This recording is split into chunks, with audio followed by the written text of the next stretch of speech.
soy el profesor Juan Pablo Moltó y es un placer para mí estar hoy en el 10º Congreso Brasileño de Medicina Tradicional China. Hoy les voy a hablar de la psiconeuroacupuntura y qué puede aportarnos la psiconeuroacupuntura en las patologías resumidas como procesos oncológicos. Entonces, espero que les guste y vamos a ir con ello. Hola, muy buenas. Como hemos dicho en la presentación, hoy vamos a hablar de la psiconeuroacupuntura y cómo la psiconeuroacupuntura puede ayudarnos junto con la acupuntura científica en una enfermedad o en un grupo de enfermedades que tienen algo en común, que es la proliferación desordenada y anárquica de las células que en principio eran nuestras, pero por un proceso de mutación han perdido la relación armoniosa entre el cuerpo y el equilibrio dinámico. El cáncer. Por desgracia, el cáncer va a afectar a 1 de cada 3 personas en la actualidad. Por lo tanto, estamos hablando de un grupo de enfermedades que el acupuntor, por lo general, va a encontrar en su clínica de forma bastante seguida. Tenemos que saber que la acupuntura puede ayudarnos en el tratamiento propiamente del tumor o del proceso oncológico y también puede ayudarnos en lo que serían los tratamientos complementarios a la quimio, a la radio y a la cirugía. Por lo tanto, creo que es una herramienta muy buena como coayudante en este proceso.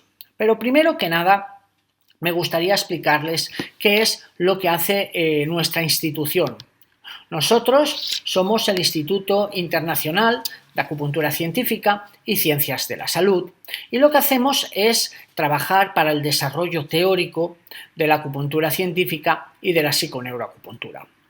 Nuestra institución la tenemos en España, aunque también tenemos delegaciones e institutos en diferentes países del mundo. Por ejemplo, en México también tenemos nuestro Instituto Internacional de Acupuntura Científica y Ciencias de la Salud, regido por el doctor Bernardo Acosta. Bueno, nosotros lo que hacemos es intentar comprender desde la ciencia básica, en concreto desde la psiconeuroendocrinoinmunología, cómo estas funciones biológicas pueden ser entendidas bajo la medicina tradicional china. Tenemos un laboratorio de psiconeuroendocrinología y neurociencias aplicada a la acupuntura científica. Luego también tenemos un laboratorio de bases documentales que es de donde nosotros vamos extrayendo toda la información para poder desarrollar programas y artículos de investigación interesantes. Luego también tenemos un laboratorio de fitoterapia existencial, experimental, que lo que hacemos es intentar utilizar plantas de origen occidental para los trastornos de la medicina tradicional china, en vez de usar plantas propiamente chinas para poder facilitar la prescripción a los terapeutas. Bueno, entonces ya como un resumen y que el alumno sepa, el oyente comprenda, nosotros la psiconeuroacupuntura la presentamos en el año 2005 en el Congreso Iberoamericano de Medicina Tradicional China, en Lisboa. Allí es donde tuve el placer de conocer al doctor Reginaldo, donde hicimos una amistad que perdura hasta el día de hoy. En ese congreso es donde nosotros explicábamos la psiconeuroacupuntura y cómo ésta se utilizaba para regular todo lo que son los patrones de la medicina china desde una vertiente también psicodinámica. Es decir, la psiconeuroacupuntura lo que hace es unir las neurociencias, la psicoterapia y la acupuntura para intentar trabajar de una forma sistémica todo el conjunto que forma cuerpo y mente de nuestro paciente. La psiconeuroacupuntura hoy en día es reconocida como maestría universitaria en la Universidad Estatal del Valle de Catepec, en México. Nosotros allí hemos conseguido que la universidad pública haya integrado dentro de su programa académico a nivel nacional la psiconeuroacupuntura. Tengan presente que en México la acupuntura es una licenciatura en las universidades públicas. La licenciatura se llama Acupuntura y Rehabilitación Humana.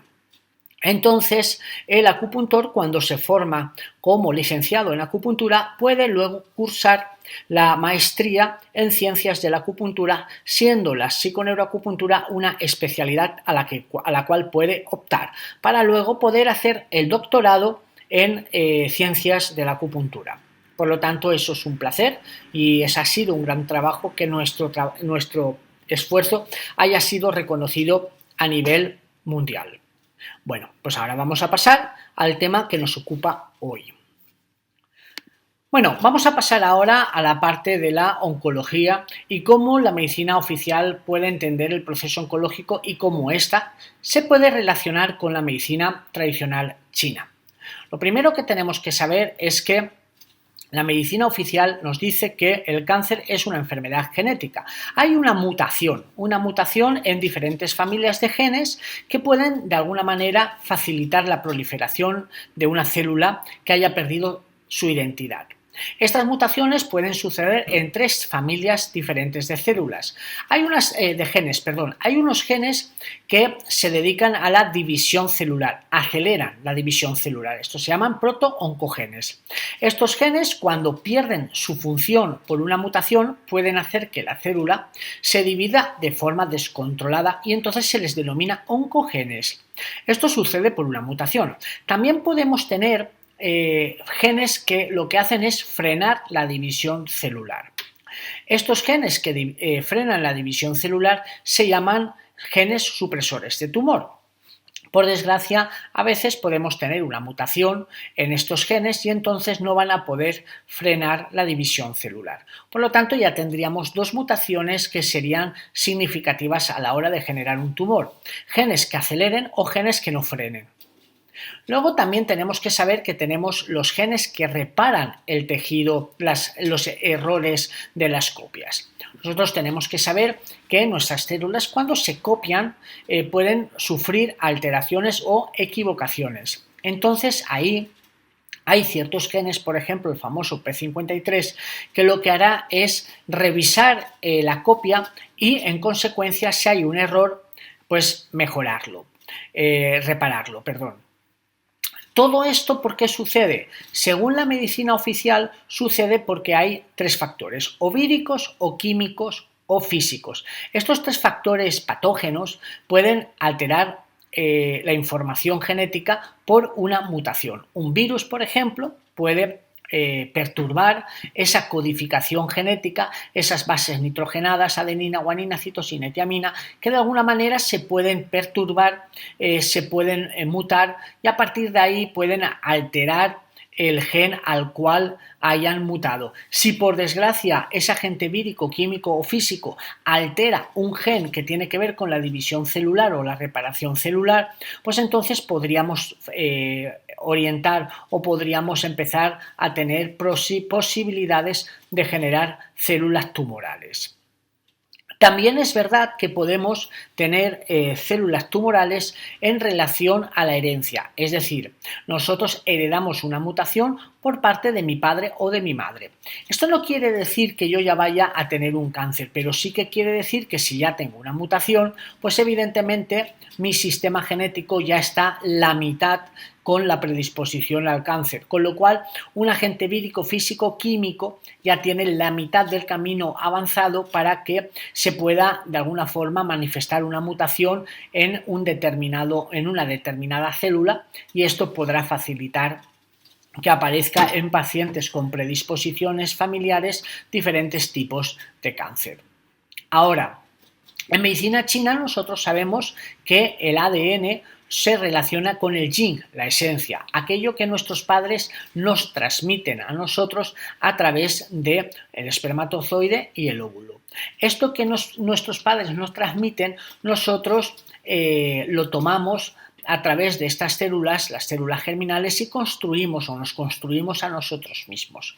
Podríamos decir que el ADN se relaciona con el yin y el ADN son los cromosomas que contienen todos los genes. Todos los genes, que son como 46 libros en esos cromosomas, tienen información. Esa información es el yuan qi, la información transmitida por nuestros ancestros.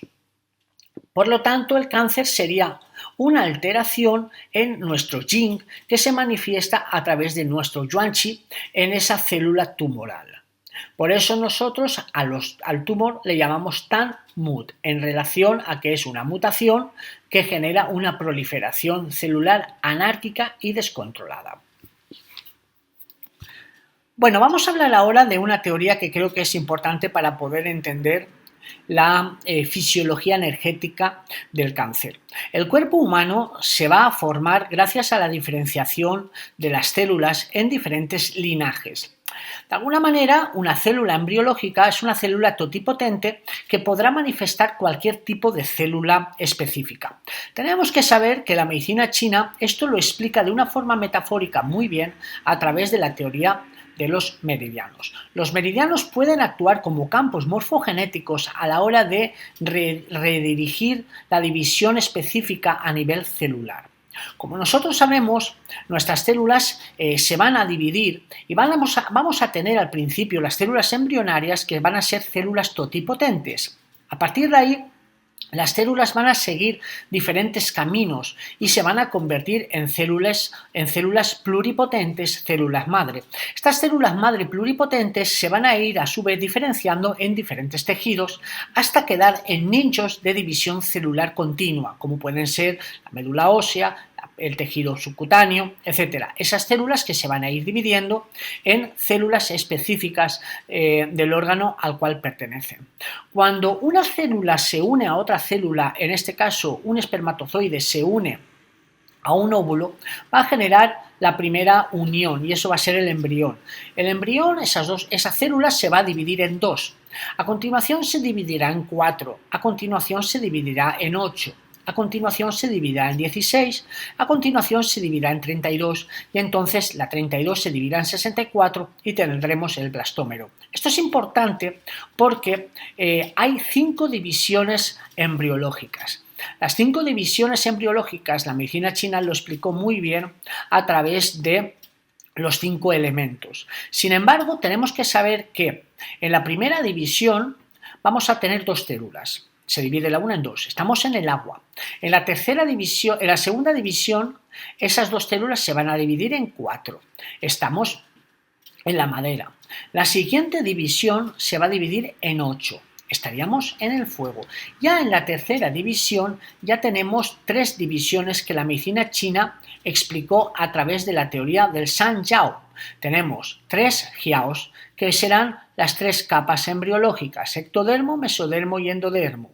Cuando ya estamos en la tercera división, ya tenemos 8 células que van a tomar 8 caminos diferentes, que serán los 8 vasos maravillosos.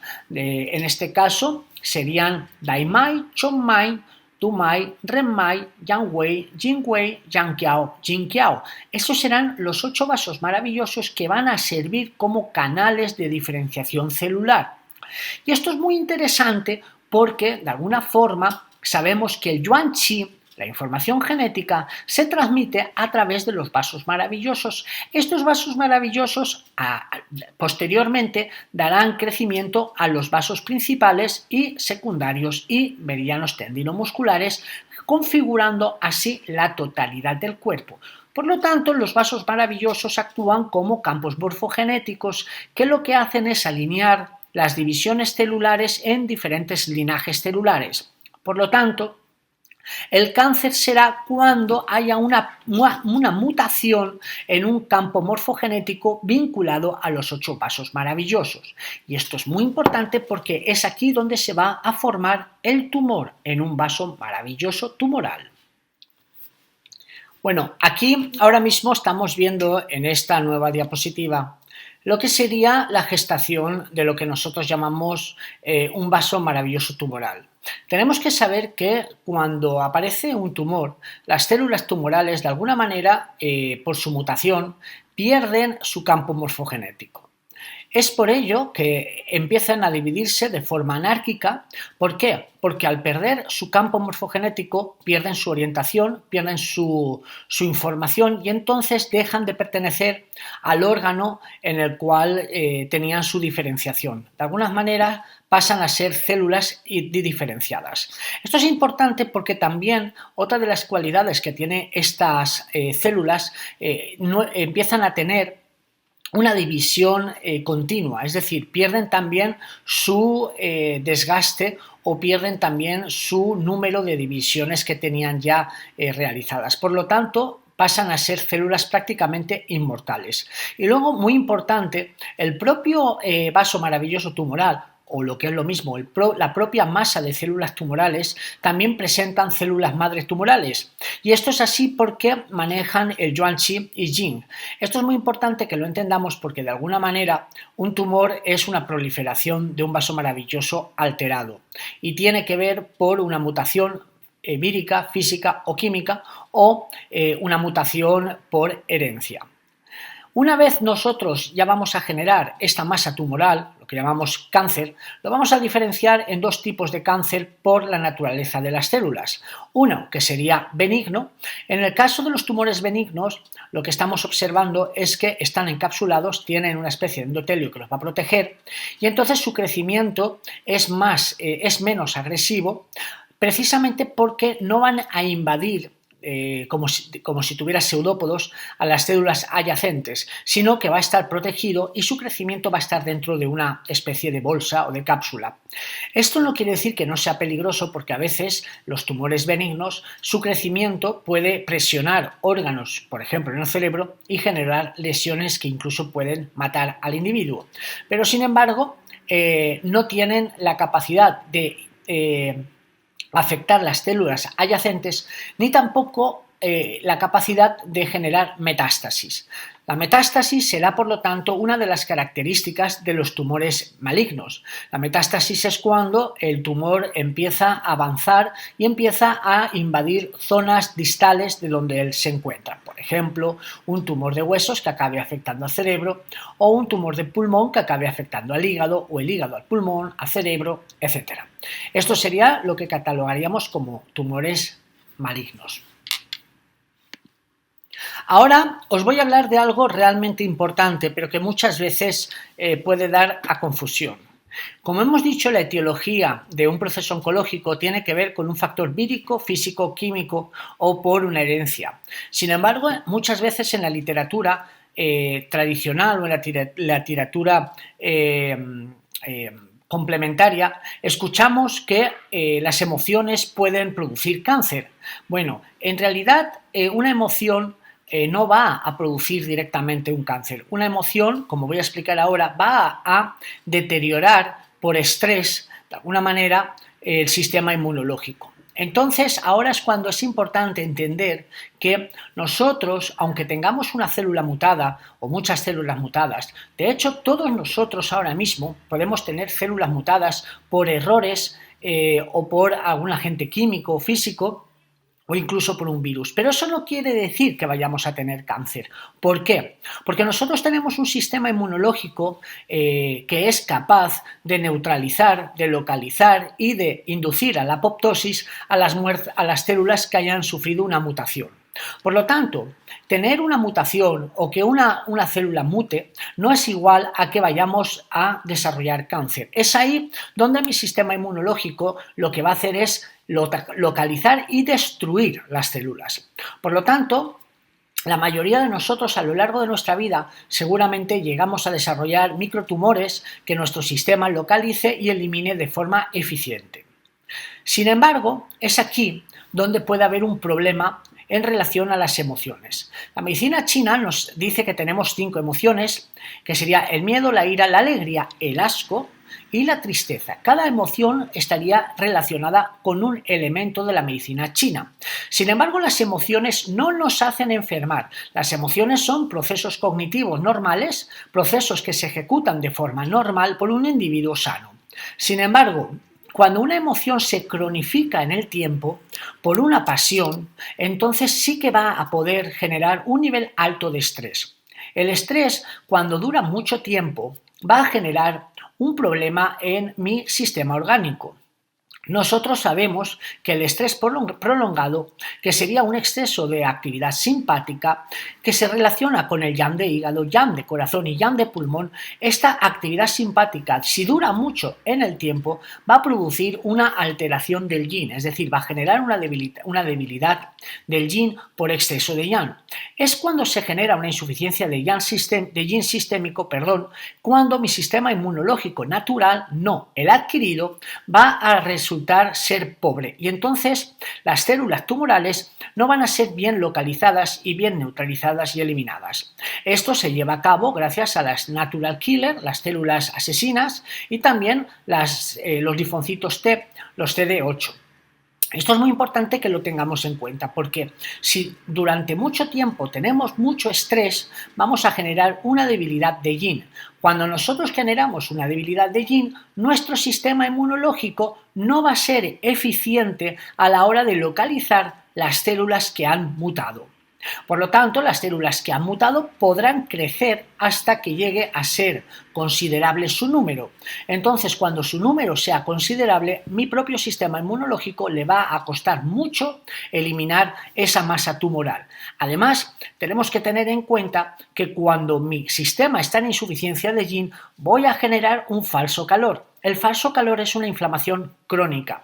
Esa inflamación crónica por insuficiencia de yin y falso calor favorece la proliferación de vasos sanguíneos, lo que se llama angiogénesis. La angiogénesis, que es un mecanismo biológico vinculado a la inflamación, cuando tenemos masas tumorales es el peor enemigo que podemos tener, porque el proceso inflamatorio le sirve al tumor para poder generar nuevos vasos sanguíneos. Por lo tanto, un estrés prolongado por exceso de yang crónico, por emociones que duran más en el tiempo de lo que debieran, podrá generar debilidad en el sistema inmunológico, y eso será lo que hará que mis células mutadas, si tengo la mala suerte que una de las células mutadas está afectando a protoncogenes o genes supresores de tumores o genes correctores de mutación, es cuando el tumor empezará a crecer, y ahí será cuando tendremos un serio problema.